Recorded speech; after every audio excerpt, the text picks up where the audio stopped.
Hi, and welcome to the NYC Love Kitchen podcast. My name is Walter Sotelo. I'm the Executive Director, and I'm here with Mr. Jules Jones, the co-founder of the NYC Love Kitchen. Welcome, Mr. Jones. We are so glad to have you here and joining us in this podcast. Thank you very much. It's my pleasure. As a young man learning in New York City, I came across you here at this location of the Love Kitchen in Upper Manhattan. And I remember just witnessing your atmosphere, your calmness, the mercy and the compassion that you were showing. And immediately in my heart, I said, I want to be like this man. I want to have these qualities. And ever since I've seen you, I just always felt like the love that you have given to people have been so great. And my role here is because you called. You said, I think this is what we should do. I was clueless, obviously. Remember, I told you, I said, I don't even know what's happening. I'm pastoring somewhere else. I don't know what's going to happen. And surely enough, you heard what was told, and I am here. So how did you become involved with the Love Kitchen? Tell us a little bit about your background, Mr. Jones. Well, before I came to the church, I had my own business, the International House of Pancakes, IHOP. Okay. And I started from that back in California. I started as a busboy. I worked my way up to cook, the manager, night manager. And at some point, there was the two Lappin brothers that started the whole organization. They wanted to give 5 black guys an opportunity for a store. And so someone pulled my name out the bag. I don't know who it was, but I was invited to their office. And they wanted to know, why I should have a place. So I said to myself, either they're going to accept me or they're going to kick me out of this office. I told them, I worked at a store. They had 2 different size stores, the 84-seater and the 250. Okay. This particular store, I was a night manager at a 250 store. It was huge. Very large, yes. Yes, and I was the night manager. So I wanted to learn more about the whole operation. And my boss, who was the day manager, he wouldn't allow me to do certain things. So when he would leave, he had a lock on the cabinet, but he didn't realize that there were screws on the hinges. And I opened it up and I pushed the money aside and I got the books and I began to learn everything about the operation. Wow. Yeah. And through all of that, the Lappin brothers, they wanted to start something. Someone threw my head into the thing and said, Jules Jones. And so I went up to them and I told them, they said, well, why should we give you an IHOP? So I told them that story about how I broke into the cabinet and I wanted to get, I said, they will kick me out of here or what, but I told them the way it is. And they said, you're the man we want. Wow. And so I was one out of the 5 guys that got a store. I got the store. And that was the one up on 232nd and Broadway. So they relocated you to New York, or you were already here? Yeah, well, I had an option of, I was living in L.A., I could go to Chicago or New York. And I told them, no, I don't want to Chicago. I was born and raised there. I got too much family. They'd eat me out of house and home. I said, I'd been in the show business. Free pancakes for everybody. Yeah. Eggs and everything else. Yeah. At 2 o'clock in the morning. Being in show business, I had been in New York many times, and I enjoyed the environment of it all. What do you mean by being in show business? You were talking about restaurant. There was something. Well, I was before I got in the restaurant business. I was in a singing group when I was in high school, and we'd all sing around. And it was a manager. It was a man there that wanted to manage us, who was a janitor. Okay. So he had some connections, and he says, I'll get you guys a recording. So they got us on VJ recording, and we started up. We were on our way. We were just singing. There was other groups, and we were all doo-wopping, and the girls were around, and they was loving it, and we was loving that too, And so, it was the greatest opportunity because I already had a group in my neighborhood, and I was helping these guys, and some of them, they couldn't carry a tune in a bucket.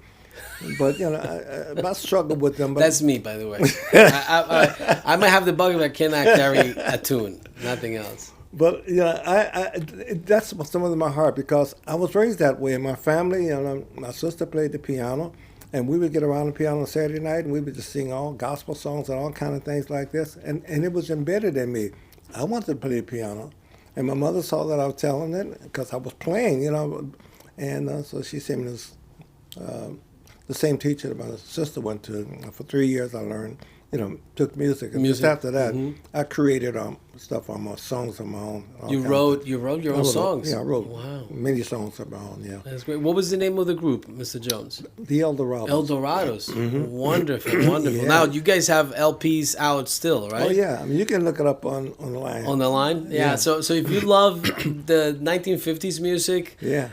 you will find Mr. Jones and all of your other members of the band there in Eldorados. Look it up. So Yeah. you come from a background of both music as well as entrepreneurship and food services. Yes. Yeah. And that combined makes part of your personality. Yes. Tell me a little bit about how that comes about meeting in the kitchen. Because I noticed a few things you used to do in the Love Kitchen. You used to, when the men and the women would come and sit down and have the meal, you would do what? I would share the word. You would share the word, and you also would sing. Yeah, but You remember? Right. And your voice was just like so soothing to those individuals. And they were almost in a private concert. Yeah. And they were hearing good words of encouragement, which is so fantastic. I love those guys. Yes. And how it came to that point that I was asked if it was something I wanted to do. When I would leave my job and I was on my way home, I had to go past the church. And all along the river and all along near the streets, there were people on the street. Yes. And I used to ask my boss if I could bring the leftovers, and I'd bring it and I'd feed them. And this went on for a while.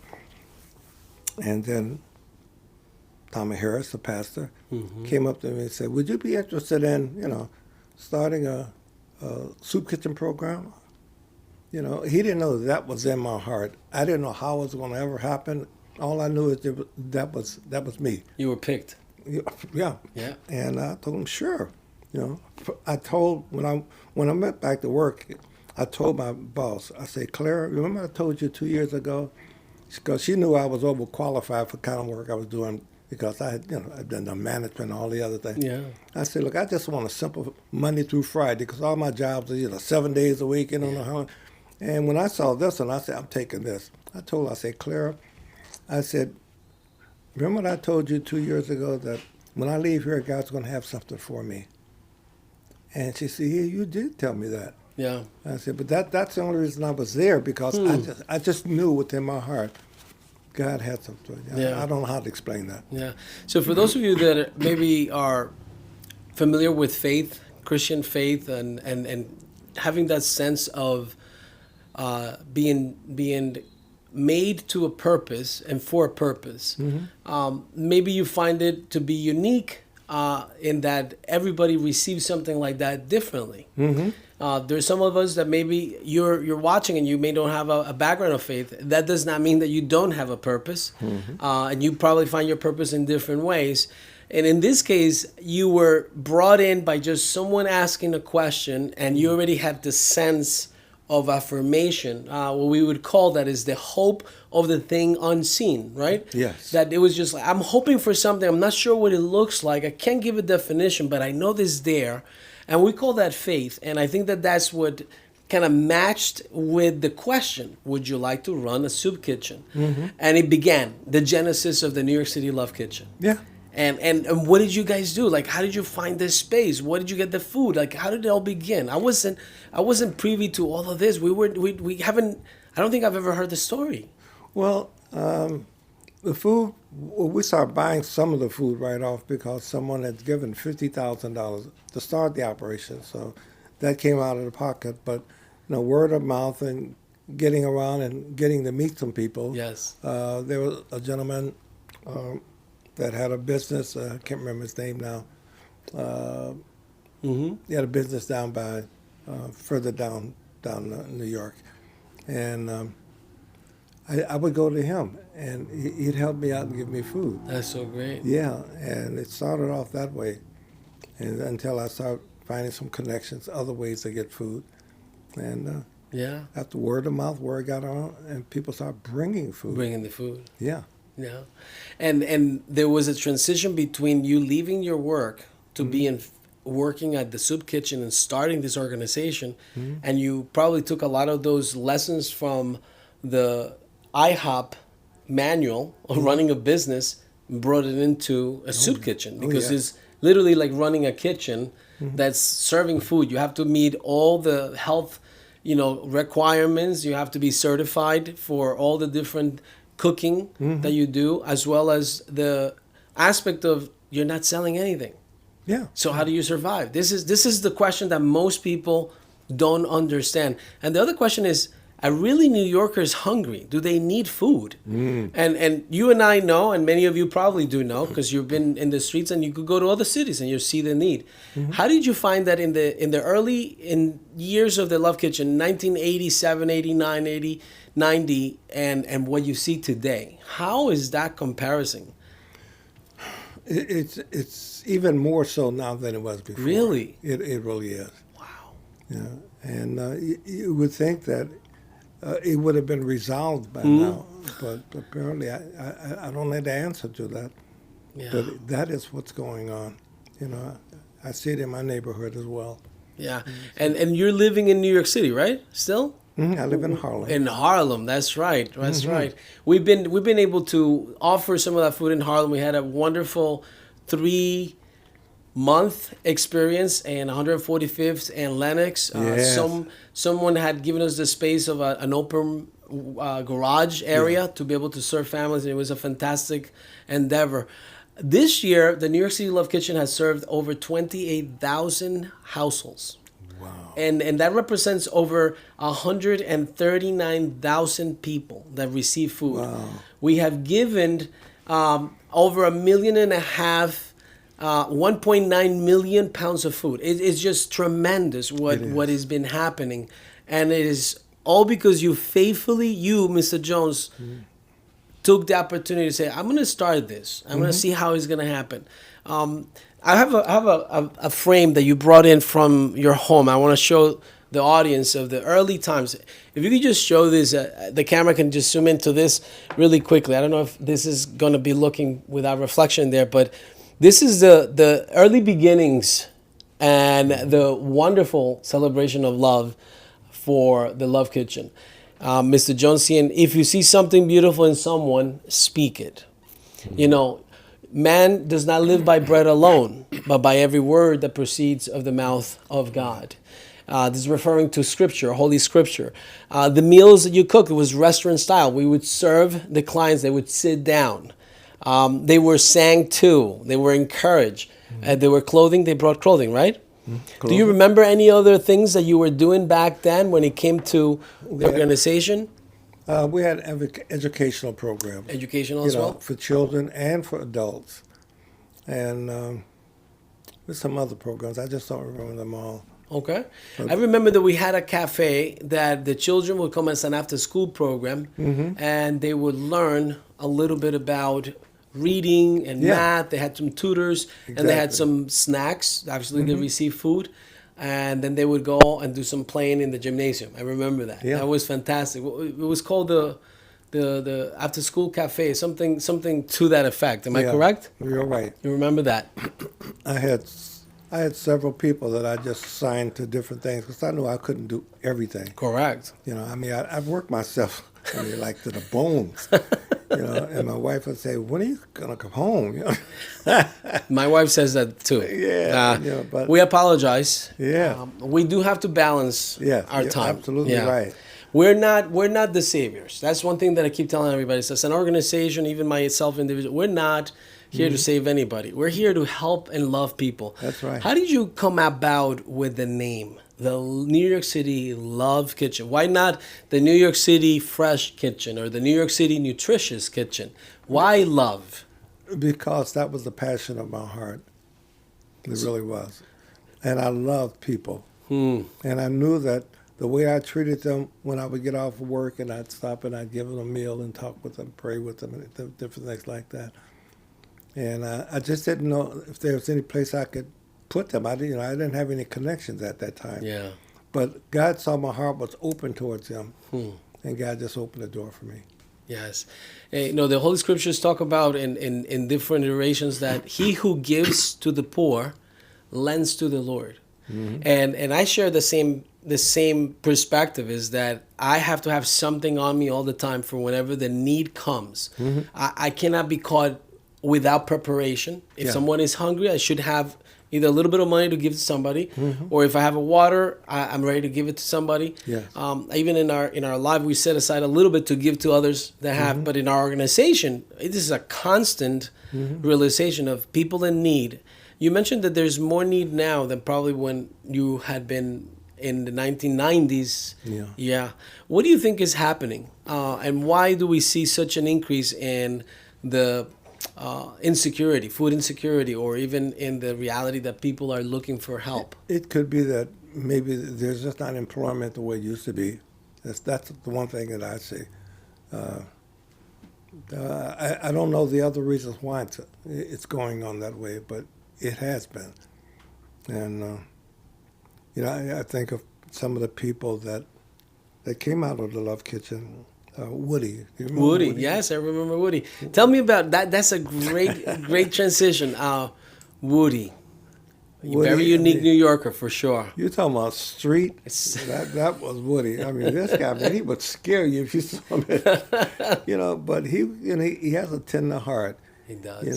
And after we served all the meals for different ones coming in at different hours, and once the last one was at 7:00, then I said, look, any of you that want to stay behind, we're going to have a little special something. I'm going to have some little donuts and coffee and so, persuading. And I got 7, 8, 9 guys in the rooms where we kept the children. Yeah. And somebody told Woody that was going to our church about coming over here. He says, "You mean with that preacher over there?" He said, "Yeah, go see him." So he came over, and then that night I told him to come in the room with some of the other guys, and I talked with him, and I led him to the Lord that night. Wow, that's wonderful. And Woody is one of my closest, dearest friends. Yes. Oh my goodness. Yes. He actually reached out to us to be able to see if he could connect back with the Love Kitchen and do some services and things like that. I definitely would want to have him. We actually should invite him to. It'd be hilarious and both beneficial for our audience to see a life that's transformed. I mean, this is... How many years, Mr. Jones? I mean, someone has lived on the streets, maybe have gone through trauma, difficulty, they've maybe have become addicted to drugs. I remember you telling me this is not a 100-meter race. This is a marathon. It may take years to see someone transition and just not even transition, but transform their lives from the situation they find themselves to come out of the cycle of dependency or the need that they have. And some of them take a long time, I'll give you an example. There's a fellow in our church now. He's saved. I didn't lead him to the Lord, but apparently he got saved. He used to go with me on delivery to pick up food, here, there, and the other place. And he wasn't saved. He wasn't interested in that, but, I was still kind to him and a whole bit. And at some point, he left the kitchen. I'd really forgotten all about it. And suddenly, he showed up at the church. And I said, "Wow, George, where you been?" Yeah. And so, we began to bind together. And he's saved, but he hasn't grown. So I spent a lot of time with him, talking to him on the phone. And then we get together on Sunday. We go out, we have lunch sometime after so church. Sweet. Yeah. So I'm helping the grow in his faith and his walk, But So as you hear some of these relating stories, saved is basically the person has come into an encounter with God, and they realize their own state of life is being faced with a decision that's a crossroad, something that every person will make in their life. We as people that serve in the social work and in the community, we're not trying to shove anything down anybody's. We're definitely telling you that love is the way that the world will accept another person. Like if you really love somebody, you must have given your love, and you shared the way in which you gave your love. You give your time, You give your undivided attention, Mr. Jones, and you give your individual attention to one person. Yeah. And those men have felt mentored, coached, fathered, even to an extent by your life. Yeah. Because that's who you are. Your family. You have a beautiful family. God has blessed you with beautiful children, grandchildren, great-grandchildren. Great-grandchildren, yeah. How many great-grandchildren, Mr. Oh, Jones? I don't know. It's a lot of them. It's a lot of them. that is a full quiver. If I could say that, it's been extended. It's a lot. And you get to see that beautiful, fountain of blessing that has been passed on to you. As you're looking at your legacy of your life, I want to say thank you. I want to say personally thank you for your dedication, your love, your consistency, your loyalty, your sacrifice. 'Cause I know it's not easy. I can tell that many up and downs, many valleys of death, many ups as well. Seeing the breaking of families and breaking of lives is also very difficult. What would you share with the audience, new and maybe old in the sense that they know of the Love Kitchen? What would you share with them for them to get involved as a human being to help another human being? What would the advice be? How do you begin to work on self? If your heart is timid or fearful, what would you tell them to say, hey, I begin with serving, begin with loving? How would you say something like that? There's a verse in the Bible that says, consider others more important than yourself. And when you consider somebody else that's in a worse condition than you, then you don't look so bad. So you feel good about, well, I can help this person. If they're doing well, you're gonna feel out of place. Correct. But when you find someone that's on a lower level than you, and you can say, man, I could do something to help him. And when you do, and you see the change, then what does that do to you? That's right. It builds you up. It gives you all that you need to carry on, and it becomes a way of life now. It's your passion. It's your passion. Yes. Yeah. We're not talking about value. Every human being has value and made in the image of God. There's no race, there's no ethnicity that we would say, hey, you're less than. This is not the question of value. It's the question of how do you engage in this society, and what are the maybe violations that you've gone through in trauma, love, trust, and how that's affected your personal life. Some of them come and are born with parents that work really hard and giving them a better start. Others don't have that, like migrant parents or asylum seekers that come and have nothing. You begin with nothing. Yeah. But love, we all have a part of that, and we could play it. And that's so important what you shared with us just now, that you ought to be helping someone that is in a situation that's more difficult than yours. Yeah, absolutely. Yeah. And there's always room for improvement in our lives if we're willing to take that step. Yes. It could be a step of faith, a step of, I just need to do something with my life. Yes. Mr. Jones, as we come to a conclusion on our conversation, would you look into the camera and just give a word of encouragement to the audience from a man that has lived a well-lived life that has left an imprint of love? What would you tell the young people in that one particular section of their life? You may be doing well in your lives. You may be at a place where I'm doing okay with myself. But look around you and see, if this is what you're doing for yourself and you're doing well, just think of how you become superior in what you're doing if you go beyond yourself and help someone else. Like the little lady, she's decrepit and she's trying to cross the street, and you're standing there and the lights change and you're ready to take off, but you see the condition of how this lady's walking, the cane, and she's shaking. And in your heart, automatically, without even thinking, you help her across the street. Well, see, that was something you saw.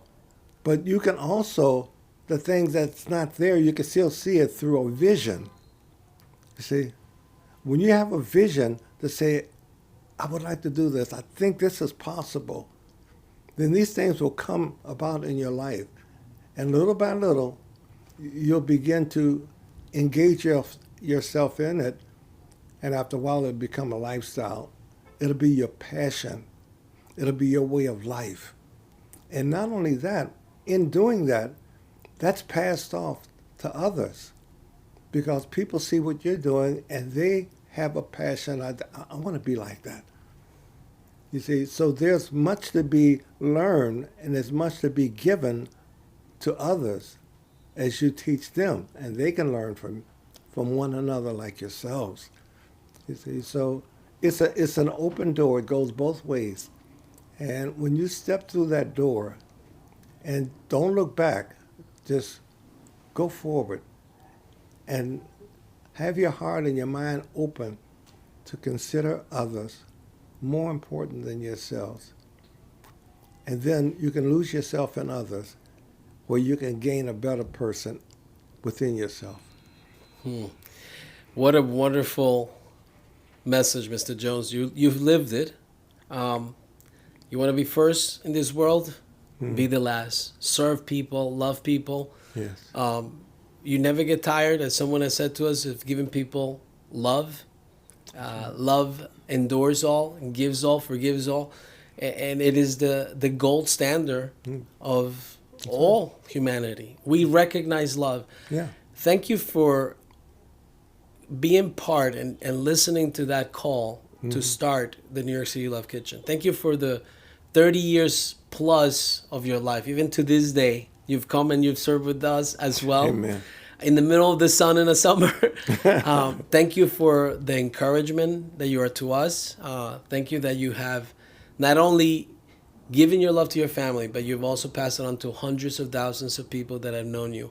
Many of you would be delighted to meet Mr. Jones. If I could make a request, would you sing one short little chorus of one of your songs, just for that spirit of gentleness to cross over this camera? I don't know. The love of God is greater far than tongue or pen could ever tell. It goes beyond the highest star and reaches to the lowest hell. The guilty pair bound down with care, God gave his love to each one. I'll stop. Oh, wonderful. Thank you, Mr. Jones, for sharing your voice and your talent with us, your time, but more importantly, your life with all of us. We're here at the New York City Podcast. Thank you so much, New York City Love Kitchen Podcast. It's been a pleasure to be able to communicate this with you. I hope that you are encouraged, uplifted. If you find yourself in a situation where you're a business person and you know there's something, a dream inside of you, go after it. Go after it because it may be the transformation for somebody else or for generations.